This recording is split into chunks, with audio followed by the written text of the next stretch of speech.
It was difficult for me to imagine this city in peacetime, with people in the streets, with the sidewalk cafes full, and the aroma of grilled cevapcici in the air.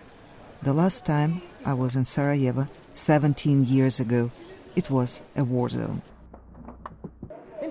I arrived in the Bosnian capital for the first time in July 1993. The siege was in its 15th month, and the city was under constant sniper and mortar fire. The first thing I saw was a note that somebody had written on the UN container in the airport. June 18, 1993. The ceasefire lasted 13 seconds. Sarajevo is a narrow strip of flat land surrounded by mountains. On these mountains, the Bosnian Serb army, under the leadership of General Mladic and the self-styled President Radovan Karadzic. In the city below, some 300,000 people as constant targets. Tall buildings had become skeletons. There was no running water, no electricity, no heating, and very little food. Virtually everyone I met complained of losing weight from 25 to 30 pounds. United Nations troops distributed water. I was told they also distributed coffins for Christians. Coffins in Sarajevo by the 15th month of the siege were in short supply. Many streets carried the same name, Sniper's Alley, and one had to learn how to walk through the city under the siege. You had to run through the crossroads and to avoid streets perpendicular to the mountains. They were exposed to snipers. The same rule applied to all the windows from which you could see the mountains, and you could see mountains practically from every window, as well as from nearly every hole in the roof that resulted from shelling. By the 15th month of the siege, the Bosnian Serbs realized that artillery destroys buildings only.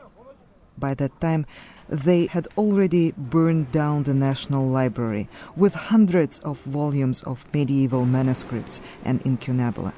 Mortar fire, on the other hand, resulted in more human casualties. Mortar bombs were dropped vertically. The perimeter buildings of the city do not protect people from such an assault. Their walls don't absorb the explosions. The bombs fell between the walls, even into the narrowest streets. We came to a backyard several hours after a mortar bomb killed 7 children. The blood on the pavement had already been washed away with precious water. Later in the morgue, the father of one of the victims, standing next to what was left from his son, shouted at me, "Now, do you admire what your Yeltsin did?" I did not publish this photo then. I will not do it now. There are images that journalists keep for themselves. Men in the neighboring backyard were preparing a child's grave. There was not enough space in the cemeteries. The Olympic Stadium had been turned into a graveyard, but it was exposed to snipers and permanently shelled by Serbs. A grim joke made the rounds at the time. I hope you come back from the cemetery alive. Some 11,000 people were killed in this city. I remember noticing that women tended to use rather bright makeup. A sniper would look through the crosshair and think, "What a beautiful girl, I won't shoot her," I was told. What was also striking was that people from the suburbs were forced to leave their houses so suddenly that they had left their laundry hanging in the yards. It was still drying in the sun, 15 months later, turning into rags. Officially, the siege began on May 3, 1992. A day before, the Yugoslav People's Army captured Bosnia-Herzegovina's leader, Alija Izetbegović. Bosnia had already declared its independence from Yugoslavia, and neighboring Croatia, which had split from Yugoslavia earlier, had been at war for 10 months.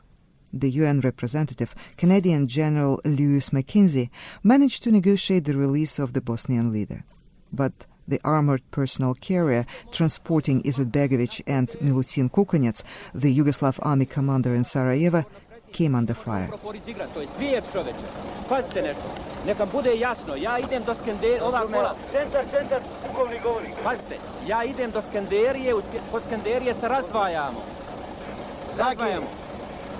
U razgovoru sam sa predsjednikom. Njemu je odobreno da se odvoji sa Skenderije i da ide u predsjedništvo. Ostali moraju proći iz kolone. General Jovan Divjak, a Serb, was responsible for the defense of Sarajevo against the army of Bosnian Serbs. Who fired at the Yugoslav army column that was leaving the city? There is not enough courage to name those responsible in this country. But one should look for the reason for what happened on Dobrovoljica Street, not in the events of May 3, 1992, but long before that. The first conflict in Bosnia-Herzegovina started in October 1991 with the attack on the village Ravno in Herzegovina. Then Brečko in March 1992, Zvornik in April, valley of the river Drina. All of this was in preparation for what happened in Sarajevo. I can say that the first attack of Serbian military on Sarajevo took place on April 4. A group of Serbian military seized an Interior Ministry training center and arrested 160 cadets. This happened right after the referendum on independence, and the war itself started in the early morning on May 2, when the Yugoslav army launched the preliminary bombardment of the city and then put tanks and armored personnel carriers in front of the presidential palace in Skenderia.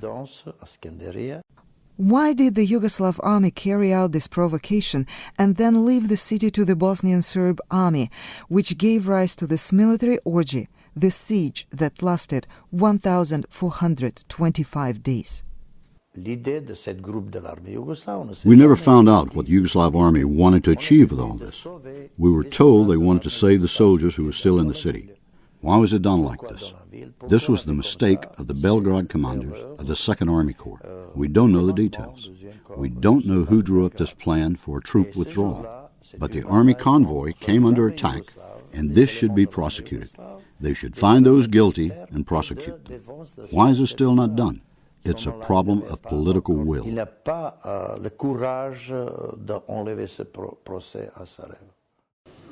When somebody started to shoot at Commander's APC on Dobrovoljica Street, General Divjak shouted, "Don't shoot!"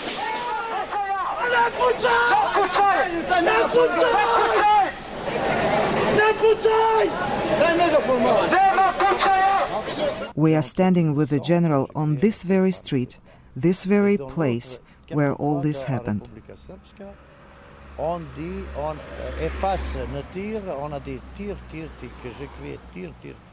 When Serbs show the tape now, they edit out the word "don't" and leave the word "shoot," as if I had just shouted "shoot," Divjak tells me.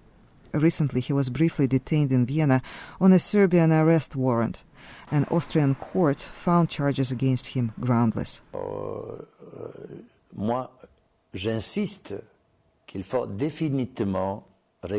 I insist that these 2 days, May 2nd and 3rd, 1992, should be investigated.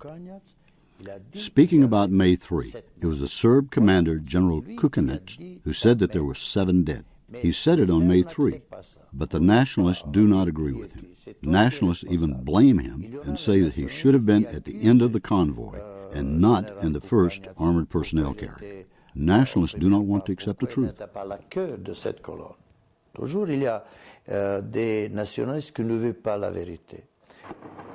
But the truth was the siege.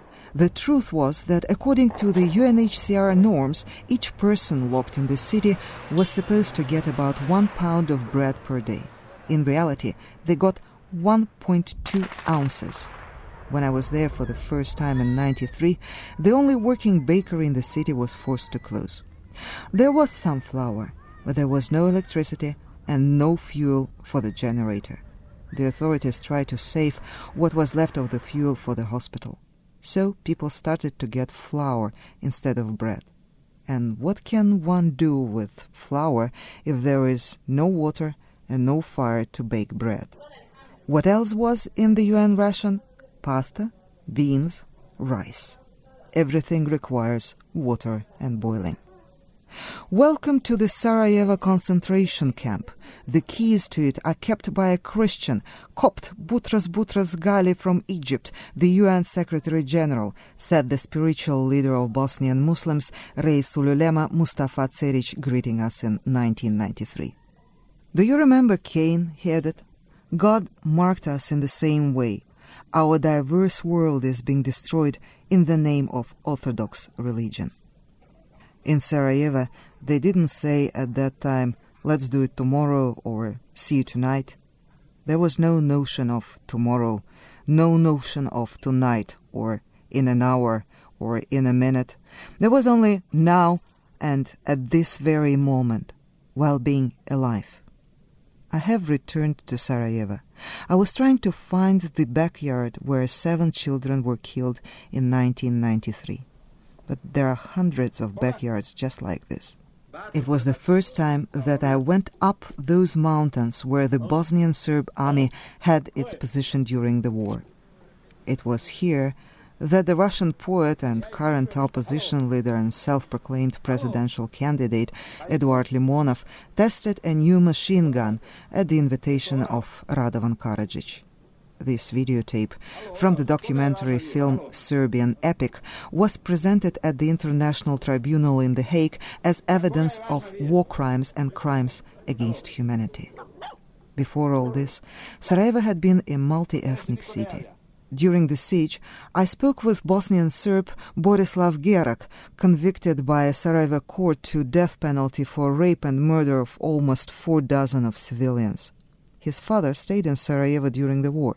I asked him, did you ever think about the fact that any of the snipers on the mountains could kill your father? I didn't think about it, he replied. Il y a 5-10 ans, c'est pas juste, que les Serbes insistaient. 5 years ago, Serbs started to insist on forming a special commission to find out the number of Serbs killed in Sarajevo during the war. At that time, it was impossible to form such a body. 3 years ago, we managed to put together a commission comprised of Serbs, Bosniaks, Croats, to find out how many people died in Sarajevo. Not only Serbs, but all nationalities. The Serbs agreed, but at the first meeting, Bosniaks demanded that it include in its agenda the damage to the city. They claimed it was 14 billion euro. The Serbs refused. And as they refused, propaganda started once again. The president of the Association of Relatives of Serbs killed in Sarajevo, who live in Banja Luka, insists now that there were 10,000 Serbs killed in Sarajevo. But I was here during the war. I know that during all those years, there were about 750 Serbs killed in Sarajevo, and international judges support my estimate. They also think that during the siege, there were about 750 Serbs killed in Sarajevo. And some of them were killed not because they were Serbs, but because they were Sarajevans. They were killed by Serbian snipers on the mountains. Among the tens of thousands of victims, there were 750 Serb civilians. This is why I insist that this case should be decided in court. On the other hand, we should put together a regional commission comprised of Croatia, Bosnia-Herzegovina, and Serbia, as they did in South Africa and in Central America. This is the only way how we can solve all these problems with victims, with war crimes, and the rest. You ask me, why is this not done? I don't know. Et vous me demandez pourquoi non? Je sais pas. Pourquoi non? Je sais pas.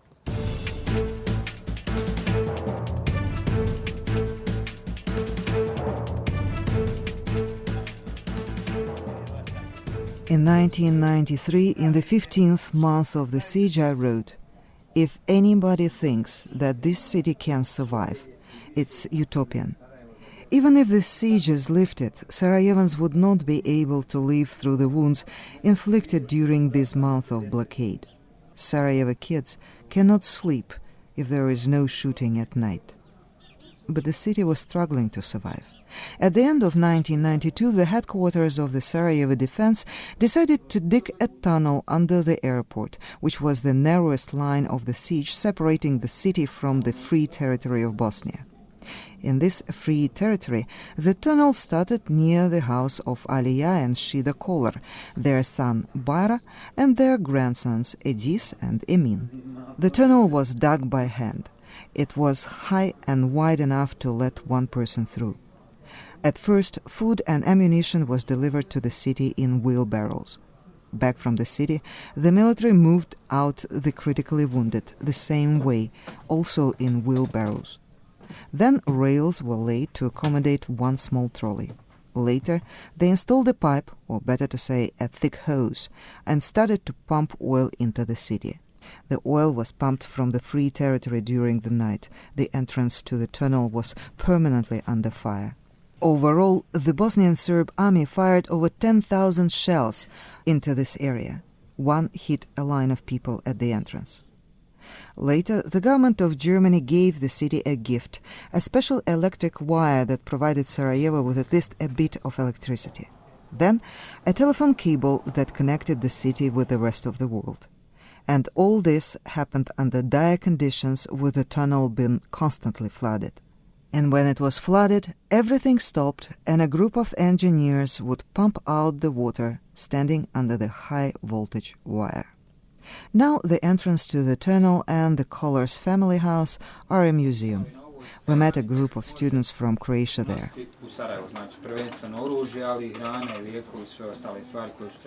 I noticed that the grandson Edis started his story of the tunnel with a description of the siege. The teenagers were from the post-war generation. For them, this is already history.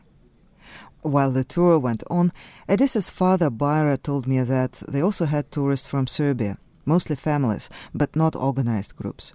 We are standing with Bayra near his house. The visitors continue to come. The conversation is interrupted by wasps, quite a nuisance in autumn. And such are Serbs, like wasps, says one of the visitors suddenly. And there was an awkward pause. This note the U.S. diplomat Ambassador Richard Holbrooke left in the museum's guest book. Ambassador Holbrooke was one of the architects of the 1995 Dayton Peace Agreement, which marked its 16th anniversary last December. The Dayton Accords, reached in November 1995 on the military base in Dayton, Ohio, and signed on December 14th in Paris, put an end to the siege of Sarajevo, the longest siege in modern history. There is no front line anymore. But there is a split between nationalities and religions. So what is not working in this peace agreement guaranteed by the major powers?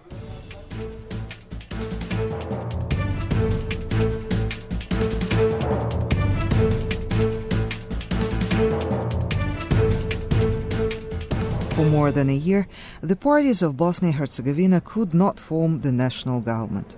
When I met the president of Republika Srpska, Milorad Dodik, in Banja Luka and asked him why, he gave me the following explanation.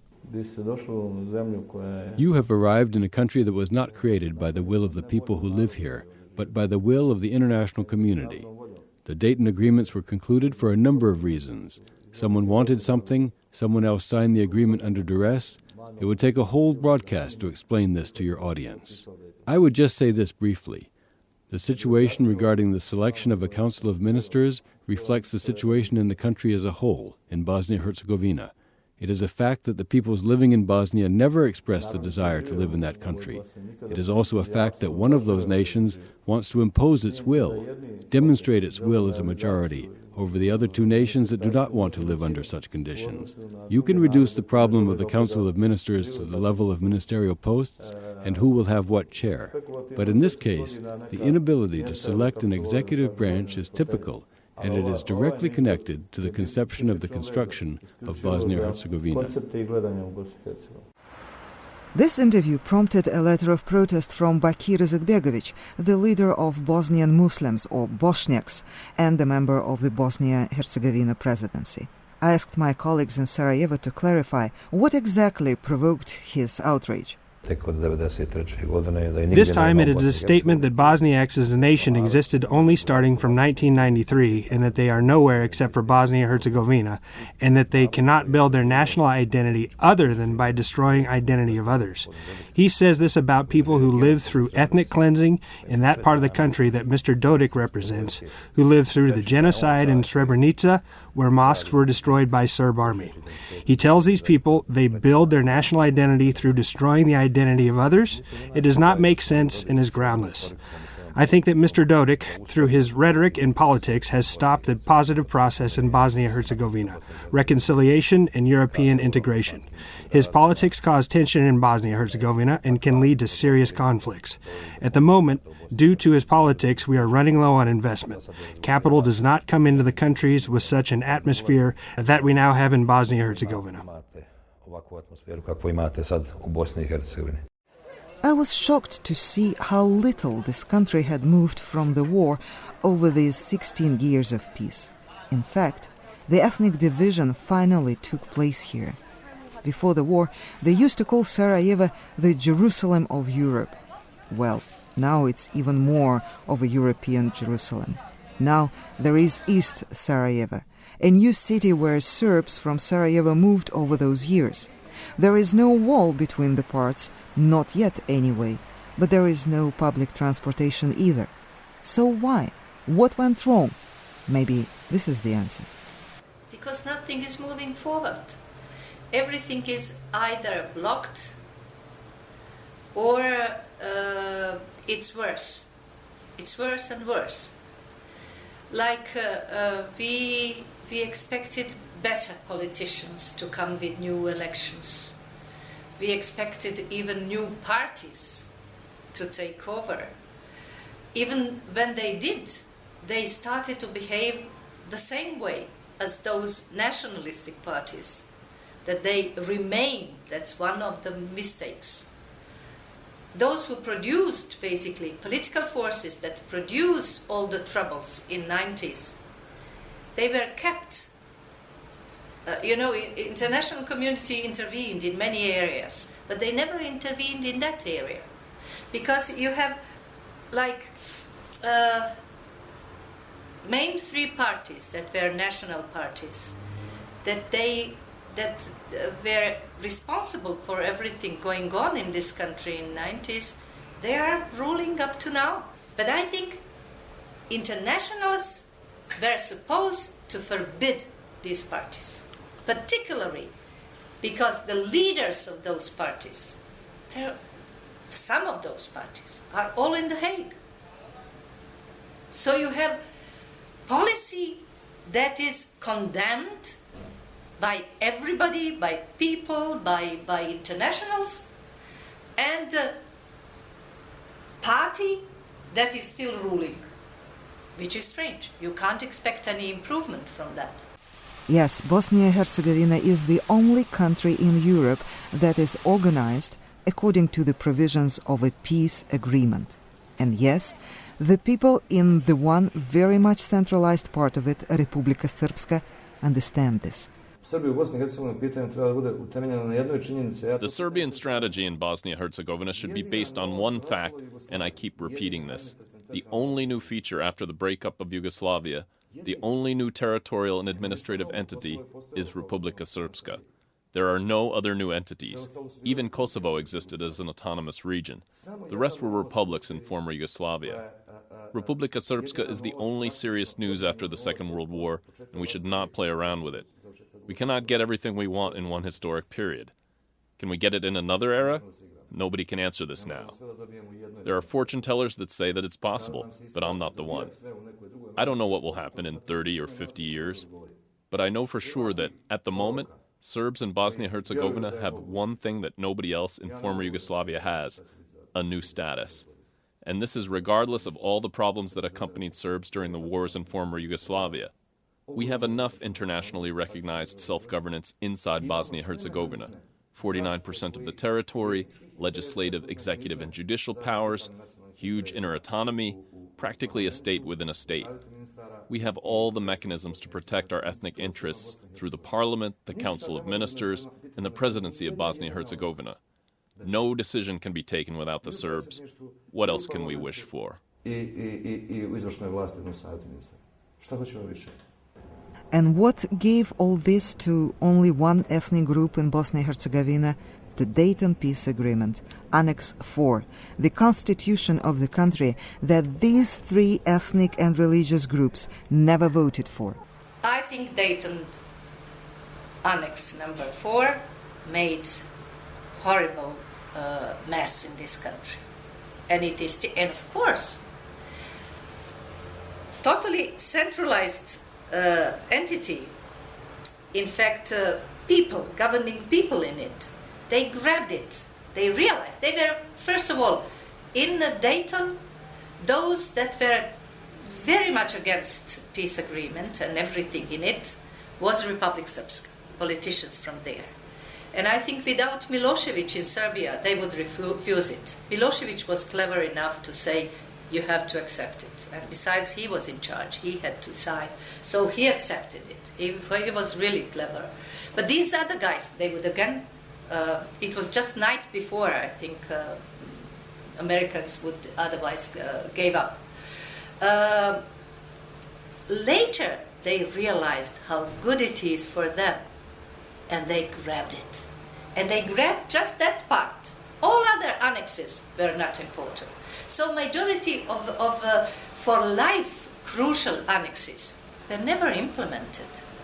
Like this energy sector and agreements regarding these big state corporations, this part about state property, refugee return, nothing was implemented. They were just careful that Annex 4 is implemented. That means Dayton Peace Agreement. And they now are stuck to that. They just say Dayton and nothing else. And that's a big problem, because they can certainly block any change of constitution. Now when we have this decision in the court in Strasbourg, they say only that should be changed, nothing else. And these other guys who realize that they cannot live in such a country, they say, of course, if we already start changing constitution because of human rights of minorities and others, we should change something else. We should at least change those things that are leading us towards Europe. So we can't cooperate with European Union without having, for instance, Ministry for Agriculture. I came to a country that somehow managed to preserve the peace 16 years after the war. The charming city of Sarajevo, where the street lights are on when the muezzin finish their evening call for prayers, and an army of homeless cats go out on a night hunt. 90% of them are black. The ceasefire lasted. I think that the situation today is very difficult. Sarajevo was a European and world example of a multinational city where all the people and representatives of all religions spoke the same language. But today we're really split. Sarajevo is divided into two parts. One part belongs to Republika Srpska. There are about 80,000 Serbs that live there and don't want to have any contacts with Sarajevo, the capital of Bosnia. It's rare that students from East Sarajevo come to study in Sarajevo University. They prefer to study in Banja Luka or Belgrade. We have one female student from East Sarajevo. At the beginning, she had difficulties both here and at home. Everybody asked her, "Why are you studying here and not in Belgrade or Banja Luka?" Before the war, there were 50% Bosniaks, 33% Serbs, 12% Croats, and 5% other nationalities in the city. Today, it's 90% Bosniaks. The same problem is in Banja Luka. Before the war, there were 50% Serbs and 40% Bosniaks. Now, it's 95% Serbs. The same in Mostar. They say that Sarajevo is the capital of Bosnia, but the majority of Serbs do not recognize it as their capital. Milorad Dodik, president of Republika Srpska, likes to repeat, "Sarajevo is not my capital. My capital is Belgrade. Serbia first, and then all the rest." It's a mirror of 1993. Everything is the same, but the split is deeper. Ces grandes différences.